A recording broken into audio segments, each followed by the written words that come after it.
Good evening all and welcome. Just quick message before the video begins. I have a cold, I've waited a few days to try and make a good video without sounding like this, and I do sound better than I did the other days. So yeah, tonight I have the long-awaited video Trucker Stories. I really hope that you enjoy this one. I'm also fortunate enough to be joined by Deadly Cure on 5 of tonight's stories. So give him a huge welcome. And if you'd like to hear more from him, you'll be able to do that with the links provided at the end of the video. But for now, it's time to get comfortable and let the darkness take control. A good friend of mine told me this story a few years ago. He's the stereotypical old big bad trucker. I've seen some weird stuff with him while driving in South Texas along the border. He never batted an eye, but while telling me this story, he had goosebumps and a concerned expression, which from this guy is the equivalent of a trembling lip and a crapped-stained pant. Let me tell you the story from the first person, as he shared it with me. Years ago in the late 90s, I was on my way from the house, Central Texas, heading to Laredo to pick up a load. It was early morning, around 4 a.m., and I had just come off a string of days at home, so I know I wasn't tired. I am on one of those 2-lane winding roads in the absolute middle of nowhere when I see something on the side of the road at the edge of my high beams. At first I thought it was roadkill, as is usually the case, and as I get closer, I see that it is roadkill, and there's someone crouching over the deer carcass. I remember thinking that this guy is either taking the antlers as a trophy or he's sick. As I got closer, I can still see that this guy was eating the deer, pulling chunks of meat from the stomach and bringing them up to his face. At this point, he stops mid-motion and looks up at me. Not at my truck, but at me. He then stands up, and that's when I see it's huge, brown, and covered in hair. I remember thinking at this point, oh crap, the thing is standing on the tiny shoulder looking at me, and by this point maybe 3 seconds have passed. I'm about to the point in the road where he's passing it. It looks at me again, not at the truck. It's looking through the driver's side windshield at me. He obviously has the intelligence to know that there's a driver in there and knows where I'm sitting. As I start to pass him, I can still see its head above the hood of an old needle-nosed Pete, the old truck design where the hood goes straight out from the windshield, known for being tall and difficult to see around. This truck is a giant, and I remember seeing what looked like human intelligence in his eyes, and it scared the bloody crap out of me. My dad told me and my brothers this story when we were growing up, and it's always stuck with me, particularly on long drives when I'm feeling a bit sleepy. The first time I remember hearing it was after I asked him if angels were real, when I was around 7 or 8. He drove trucks decades ago, before I was born and before labor laws around limits and brakes were more standardized. He'd fairly regularly accept calls that would exceed his shift, and where he was driving 24 or 36 hours or more without a break. Well, nothing than a quick bathroom break or a fast food stop. My dad had a pretty mathematical brain. He's the type to make up logic puzzles out of something totally mundane, just for fun. Whenever we were driving around town, he'd regularly ask me things like, how long would it take us to get from home to the store if we were doing 30 miles an hour but had to stop for 5 minutes in the middle because a family of kittens were crossing the road? He'd come up with similar equations for himself while he was driving solo that involved things he was seeing like the odometer, mileage markers, the time, and then he could test his speed based on the equation, etc. Well, one night after having already driven a particularly long day, he noticed his eyes were getting droopier, and the whole roll down the window and blast the music thing up didn't seem to help. It was a rainy night on a particularly windy and windy mountain road, without a shelter to pull over safely. So he started doing these logic games out loud to keep alert and awake. He was saying something to the effect of, "I just passed mile marker 146, so what time will it be when I reach 200 if I'm going at 55 miles an hour? Then he closed his eyes, took a deep breath, and felt his head do the nod jerk thing, which woke him up with a gasp. He opened his eyes to see he was driving straight towards mile marker 158, which would have sent his whole truck tumbling down a random-ass mountain ravine. He was able to correct the course safely back, but it was a matter of seconds between that reality and certain death. He insists to this day that he slept through 12 miles of windy mountain road going at 60 miles an hour, only to wake up right at the last moment between life and death. This story usually ends with him tearing up saying, "I don't know if there are angels, but I know there's something bigger going on in this universe than our human brains have been able to understand yet. If I wouldn't have woken up right when I did, you kids wouldn't be here today, and that's something that feels pretty close to spiritual." This is my father's story. He was an 18-year-old gas station attendant in the late 70s, and without a certain long-haul truck driver, I probably wouldn't be here.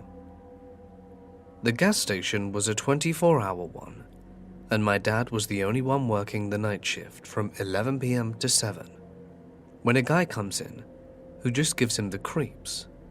He seems sketchy. He was wearing a tight jacket and tight pants, and you could tell he had something in his pants under the jacket. It was during the summer and was warm. Why on earth would he be wearing a jacket to begin with? It was later confirmed he was on drugs.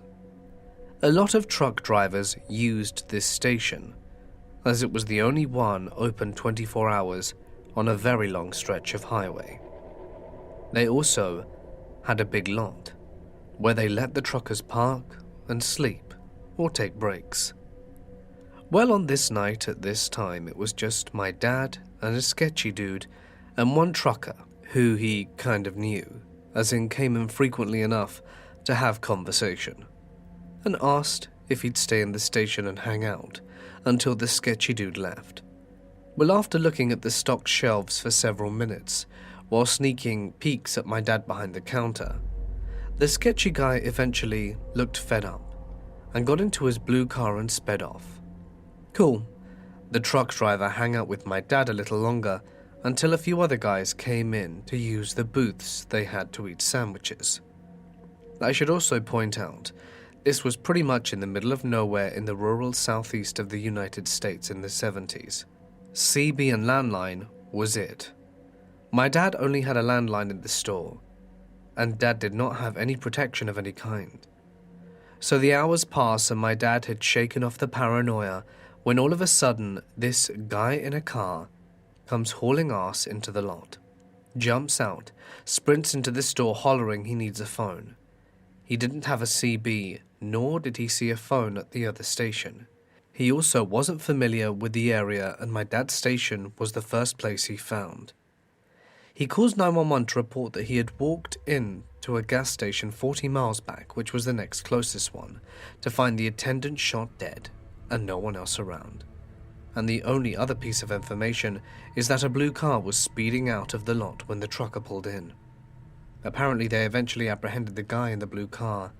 My dad confirmed it was the sketchy dude from earlier in the night, and they charged him with murder and armed robbery.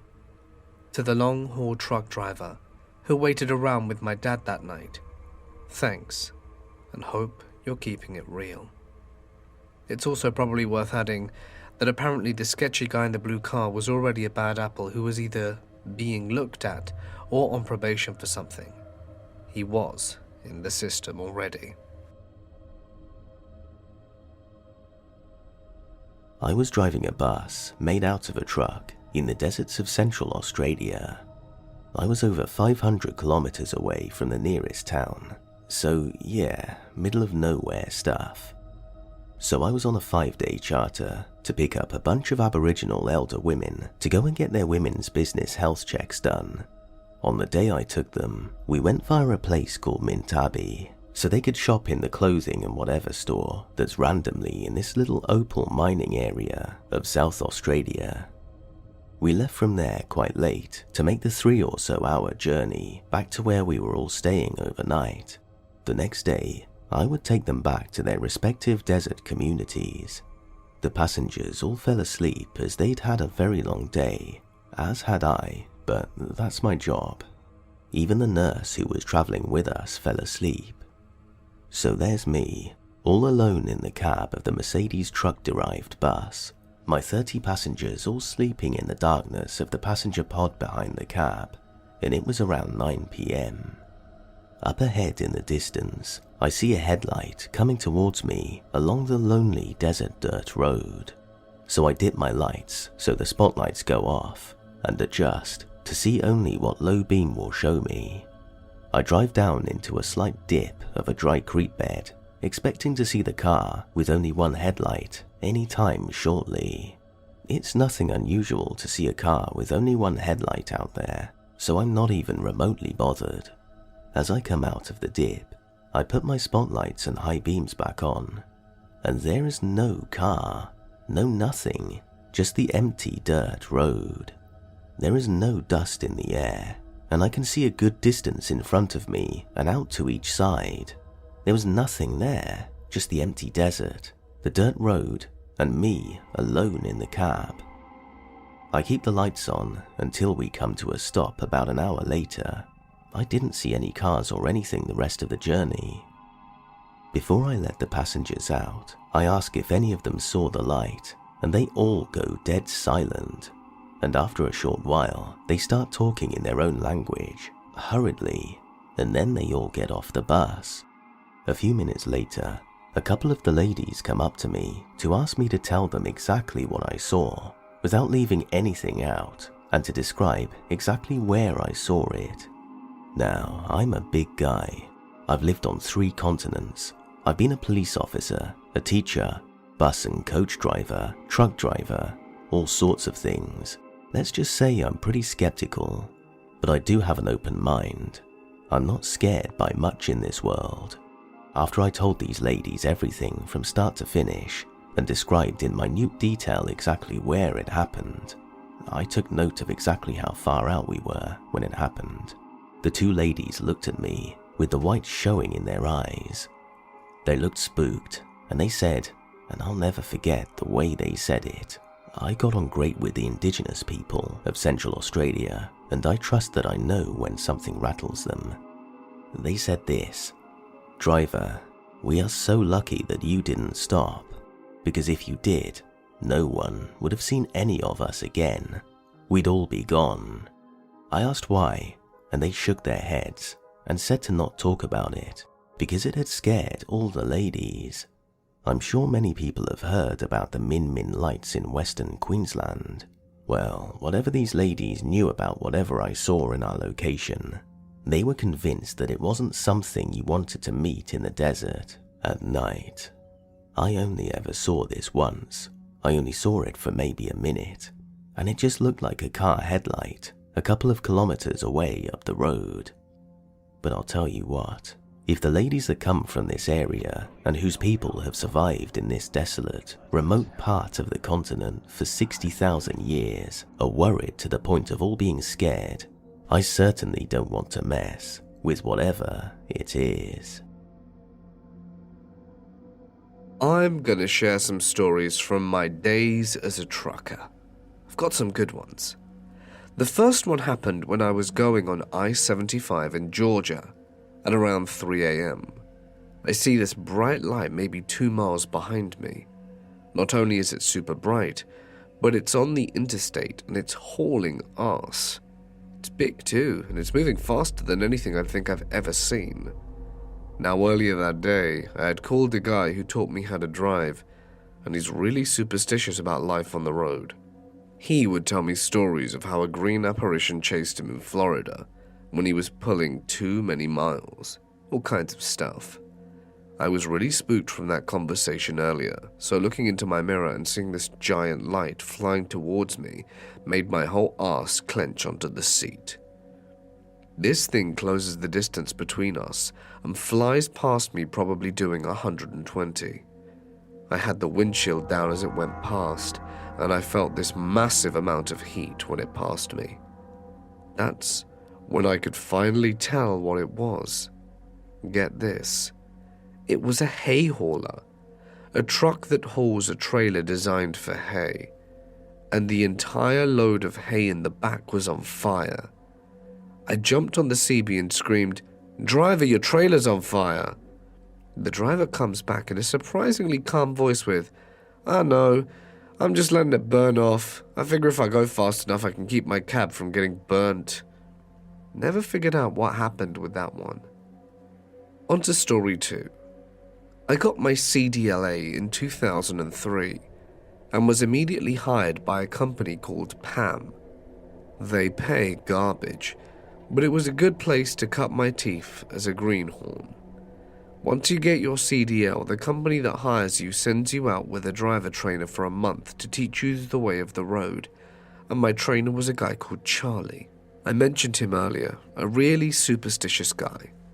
Charlie was a maniac. Every 3 days, I'd have to break up a fist fight between him and another driver, and it was always over talking crap on the CB. He would snort flake too, and stay awake for a week at a time and drive non-stop. Flake is a trucker drug, a mix of speed, ephedra, and anything you can get that will make your heart rate go up, crushed and snorted. Then he would go home, fall asleep for a day or two in his chair, and crap himself. His woman didn't care, her house and bills were paid for, and she didn't need or want anything. Oh, he had no problem getting BJs from Lot Lizards either. He even offered to get me one on my birthday during the month I was out with him, at the Travel Centers of America in Roanoke. They had this all-you-can-eat steak dinner. He got me that, and was trying to get me to accept a BJ. I just said, "No man, that's not for me." Lizard being the colloquial term for a truck stop sex worker. They are honestly very low rungs on the ladder. I'm just trying to tell you how gross Charlie was. Fast forward to the end of my month as a trainee. I'm in Jacksonville, Florida at my home terminal, and I'm going to have my final test to see if I'm worthy of going first seater. That's what they call it when they let you go on your own truck. What they do is they get another driver who doesn't know you, put you in the truck with him, and he has to go through all the motions, driving, backing, and everything. One of Charlie's buddies was there. His handle was Slowhand. I can't remember his real name, and Charlie was like, "Okay, driver, you're going to get your first seat test tonight. Are you ready?" "Yep," I say. He has me disconnect the tractor from the trailer and myself. Charlie and Slowhand drive to the Applebee's. Strange, I thought I was going to get my test. "Don't worry, driver, you'll get it after this." It was at this point that Charlie and Slowhand started getting messed up. Charlie liked margaritas and he started slamming them along with Slowhand. We had a meal, and about an hour and a half goes by and these guys are smashed. We go out to the tractor and I hop in the driver's seat and Charlie goes, "Okay, here's your test. All you have to do is get me and Slowhand back to the terminal and you pass." I'm like, "Sweet. It's probably a 7-mile shot with no trailer, piece of cake." Slowhand is sitting in the passenger side and Charlie is in the back digging around in the cabinets. Slowhand starts asking me about how my month is gone and what I've been put through experience-wise. Charlie goes, "Hey, look!" and everything becomes slow motion when I see Charlie has his member out and is doing the windmill an inch from my face. I was in shock to say the least. Charlie and Slowhand thought it was the funniest thing they'd ever seen, and when we get back, Slowhand signed off my paperwork when we returned. It was my welcome to trucking. My third story happened around 2007. I was a trucker, and it was 2:30 in the morning in Georgia. I was in the sticks around 100 miles north of Atlanta on I-75. I was alone in a drop yard for trailers. I was there to drop off my current trailer and hook another one. All I had to do was go pick up my paperwork from the mailbox and leave. I loved stuff like this. No nonsense, load ready for me to go, no waiting around. Now, my entire life there has been this weird phenomenon that I think's followed me. You know those halogen street lights? I would say about 60 to 70% of those lights I walk under will go dark. It's the strangest thing. If I walk down the street at night, it's not strange at all if every light I walk under goes out, and when I walk away from it, they come back on. Anyway, back to Georgia. I've dropped my first trailer off, backed under the new trailer that I'm picking up, grabbed my paperwork, and I'm raising the landing gear. As I'm standing under the big streetlight, guess what? It goes out. No big deal, but I say out loud, to no one in particular, I wonder why that always happens. At that point, the craziest thing has ever happened in my life occurred. A calm voice about 3 feet away said, "Show of respect." A voice. No one was around for miles. I was in the middle of nowhere where there was no one. I heard it plain as day. It was a man's voice. It wasn't loud or scary or intimidating. It spoke in a very matter-of-fact kind of way. I freaked out, jumped in the truck, and moved 80,000 pounds faster than I ever thought I could. I'm not crazy and have no history of mental illness, or that in the family for that matter. I don't know what to tell people. All I can say is that this happened, but it has left me wrestling with this question for the longest time. What on earth does it mean? Around 2006-ish, I was driving a flatbed, picked up a load of construction material, drywall, roofing, don't remember, but it was pre-packaged in boxes, and I remember having to use strap protectors on the load. This was in rural Tennessee. My memory's foggy now, but I want to say it was between Memphis and Nashville, but closer to the intersection of the Mississippi, Alabama, and Tennessee state lines. A tarp was required, so I strapped everything down, tarped the load, and left the shipper. About 5 miles down the road, in the middle of nowhere woods, on a 2-lane road, I noticed my tarp flapping in the wind. I found a wide shoulder and pulled over to fix it. I realized that I just flat out did a crappy job tarping this load and decided to redo it on the side of the road. I undo all the bungee straps, drag the tarps off, roll them back, climb up on the load, and start unrolling the tarps again, and I see a guy walking down the same side of the road I'm on, coming towards my truck. I don't think anything about it other than to keep an eye on him, because I'm in the middle of nowhere, and continue what I'm doing.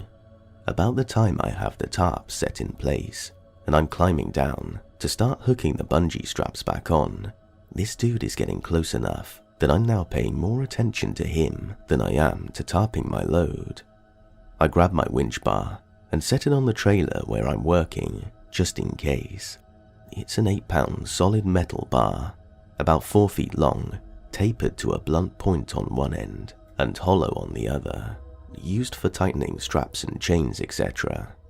So the guy gets to me, and the first thing I notice is his hair.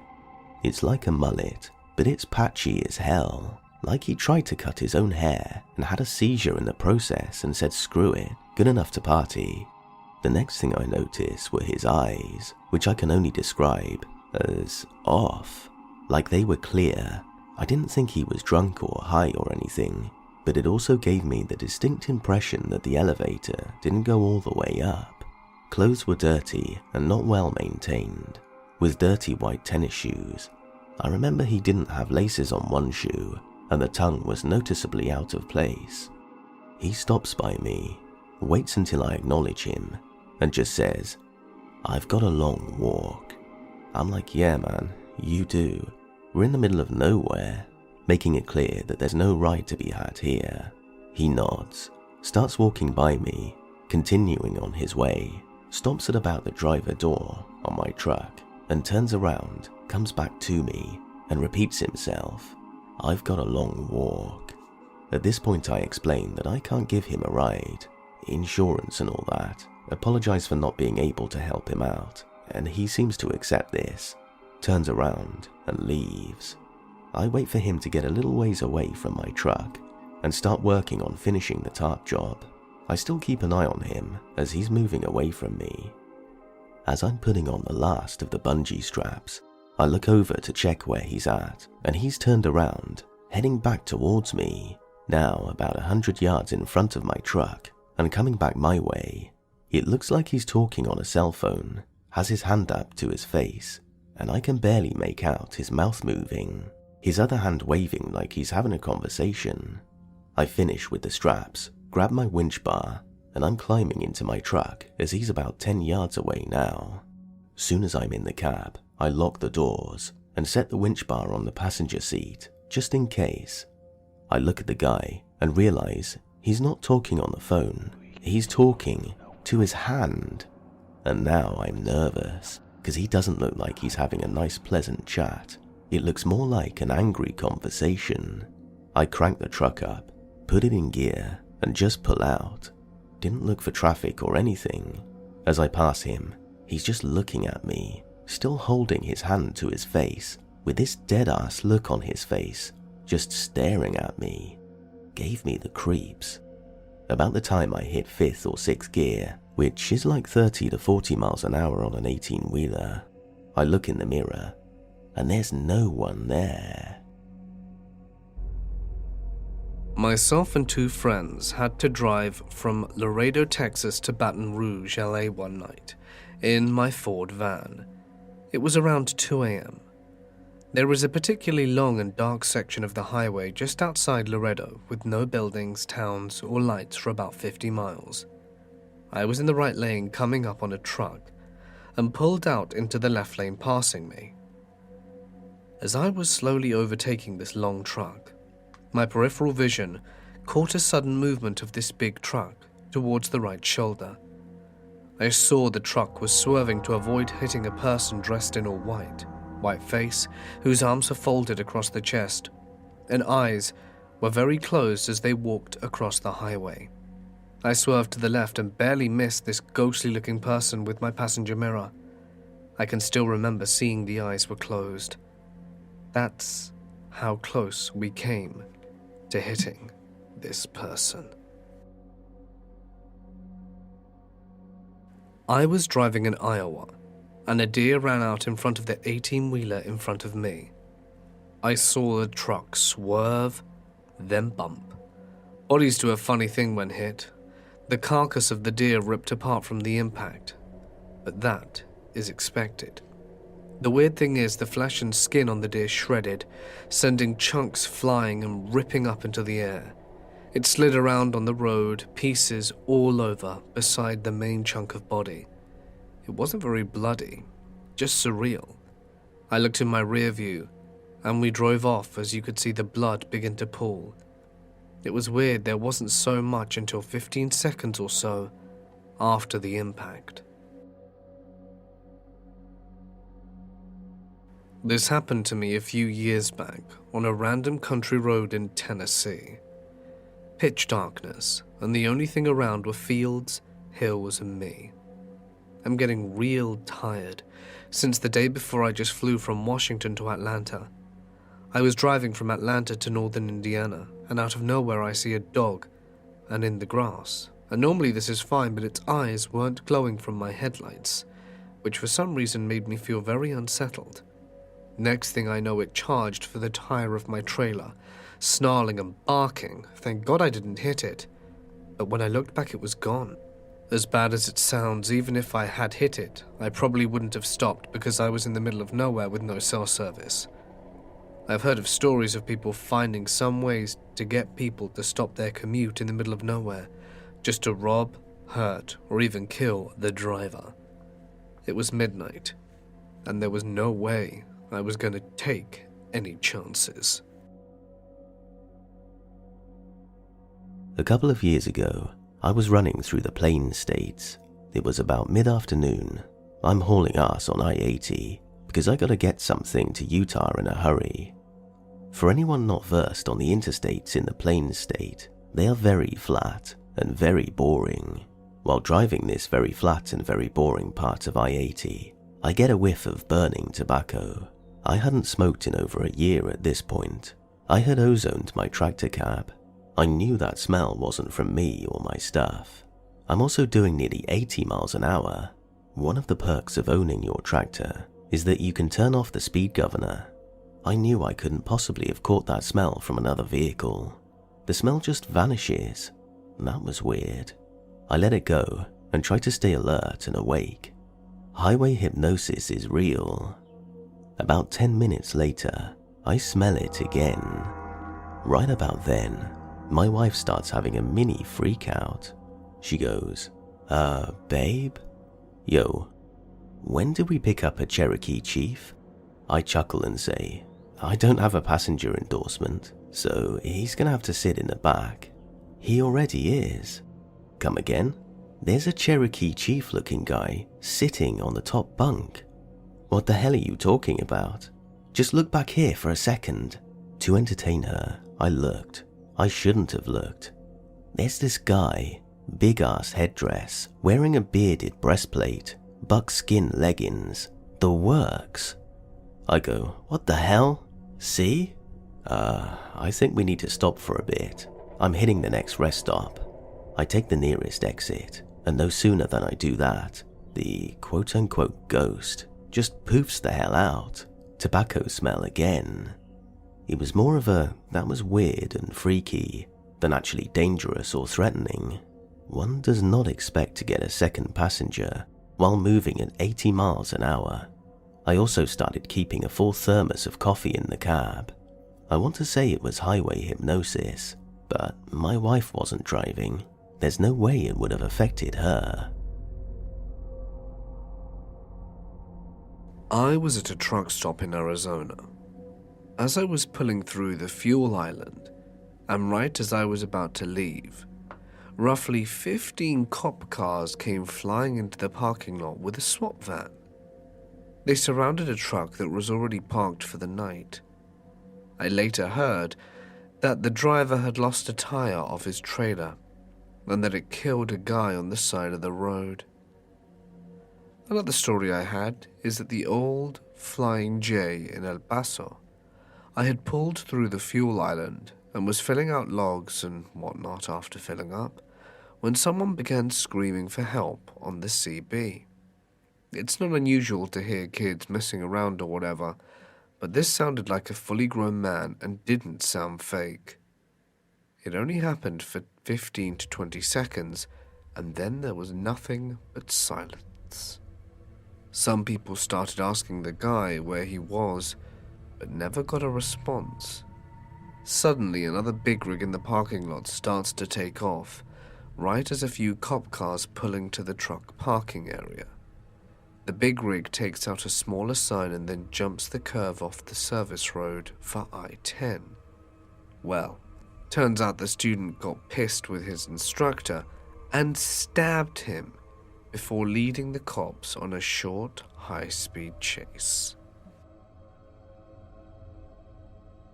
I was heading west on I-70 here in Denver, just cruising along at around 70, when out of nowhere, I see a massive, almost solid cloud of what looks like dirt coming towards me. It was at least 20 feet wide and 10 feet tall. I scanned ahead of me, but couldn't see any vehicle it could have came from. With nowhere to go, I slowed down and took the hit, hoping there wouldn't be anything big enough in there to come through the windshield or jack up my truck.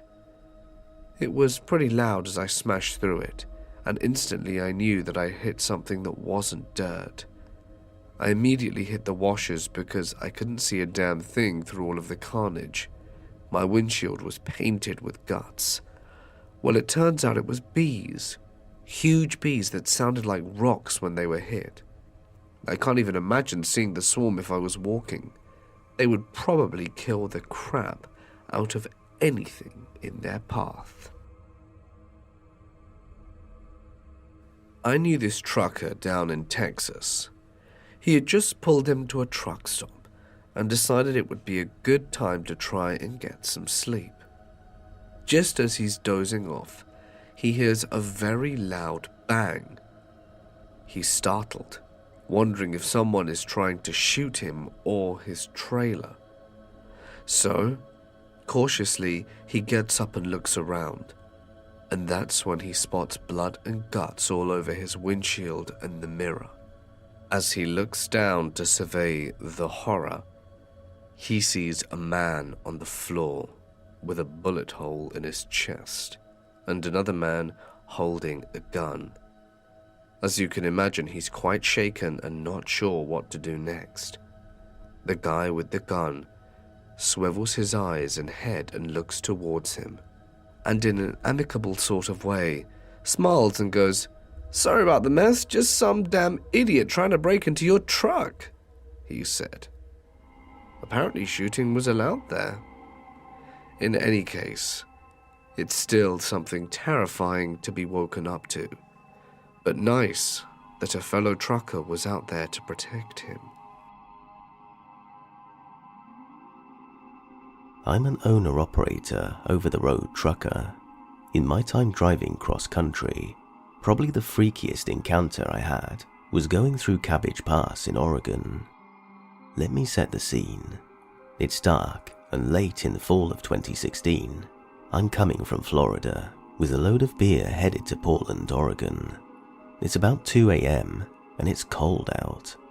I had just left a truck stop in Utah on I-84. I can't remember the name of it, but it has a Thunderbird as its logo and is probably on or very near a reservation. My wife and I had just gotten something to eat, and we're in the driver lounge enjoying an extremely late lunch. This is a common thing in the industry. Anyway, we get done and head back to my tractor. Everything seems like any other night. We get going and get into the pass. This is where things get strange. Ahead of me in the distance is another trucker. He's not moving terribly fast. My guess was a heavy load like mine. It's starting to snow a bit. As I'm putting up the pass, I get close enough to see the company logo. It's a Prime Inc. rig. In my head I'm thinking, that explains the slug pace up the mountain. As close as I can get, I can't seem to pass him. A few turns up the pass and somehow I lost sight of him. Didn't think much of it at the time. The downside is the next couple of turns, he probably hit the grade and coasted down.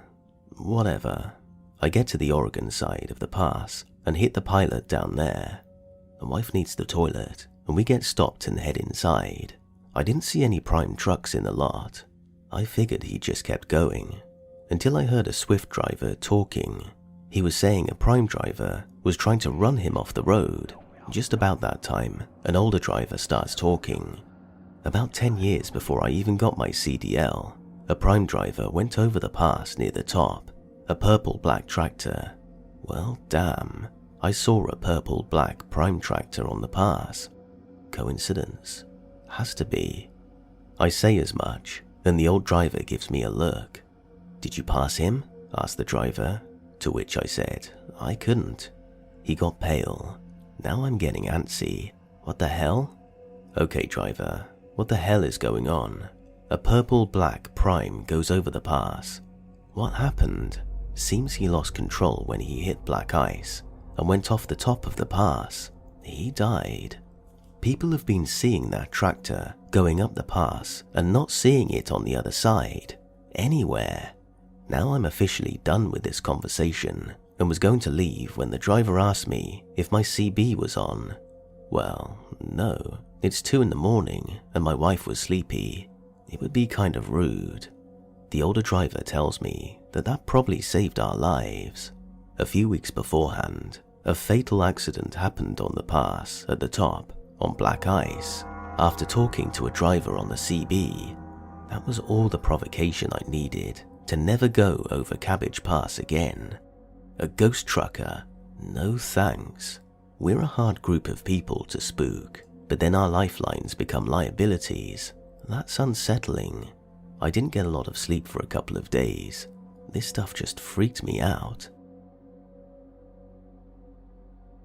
I heard this story from the news a number of years ago. Well, it turns out there was this woman who had been severely depressed and planned to make her tragic end. She saw a semi parked on an off-ramp and decided to lay underneath one of its tires and wait for the driver to drive off. I can't remember how long she laid there, but as you can imagine, she was most certainly crushed to death.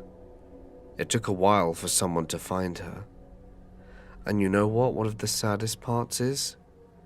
The truck driver may never even have known that he inadvertently assisted in someone's suicide. It's honestly a horrible thought, but perhaps for the best, because I've heard other stories of people who have taken their lives, and when the person who inadvertently and unintentionally assisted with their suicide, they often feel incredibly bad and guilty, and it's not something that anyone should have to live with. It was about 2 a.m. passing through rural Texas, making a heavy machinery delivery. The route I was taking to this farm was through rural Texas. You know, the type you see in movies that involve a farm in the middle of nowhere type stuff, and a house every 2 miles type deal. And little did I know, this route I was going to take was about to lead to the scariest, freakiest experience I've ever had, hands down.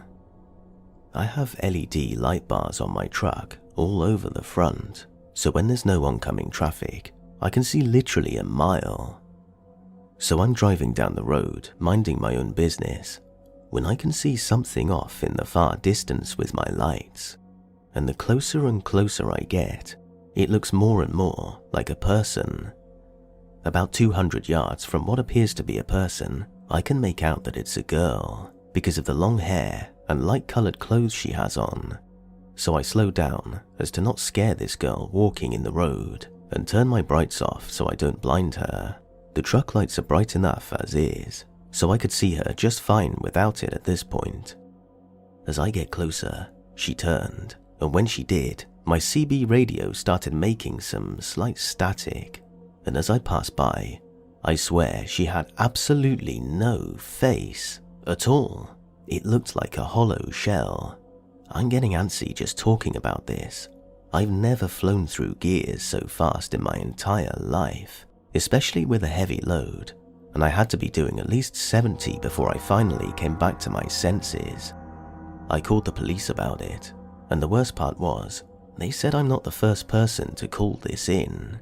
Through the years, they've had people call this in with similar descriptions of a girl walking down the road in the early morning hours, and when she turns, she has a hollowed out face. The sheriff and I talked, and told me about an accident that happened years back. A girl in her 20s was struck and killed by a truck speeding down that road in the early morning hours, and it dragged her so far down the road, it ground her face down to nothing. And she was described as having long hair and wearing light-colored clothes, the exact same description as I saw that night. Needless to say, I'll never be taking that route again if I have another delivery. Ever. Hey guys, it's Mort here, and thank you so much for listening. Yeah, this cold sucks. When I made Friday's video, I was feeling really good. And then when it came to producing Sundays, I was feeling really unwell. I was like, I'll just make it on Monday when my voice sounds better. And it just hasn't sounded better. So I knew that this video had to come out, so I'm sorry it's with the cold voice. I did try and do it over just over like a day or two to see if my voice got better, but it just hasn't. If anything, I feel like it sounds a bit worse. And now my ear's blocked and my head feels all funny, so yeah. Of course, I will rest up and take it easy, but I needed to get this video out. I didn't want to let you guys down. So there you have it. I'm hoping Friday's video sounds a bit better. I'd also like to thank Deadly Cure so much for joining me today. He's a really talented creator and narrator, and I would like to, extend my heartfelt thanks towards him. You can find a link to his stuff on screen now and in the description. He really is fantastic. Alright then, guys. A huge thanks as always to my members and patrons whose names are on screen now. You guys are amazing too. Thank you so much for the support. I'm going to wrap things up here though and give my voice a break. Stay awesome, and I'll see you in the next one.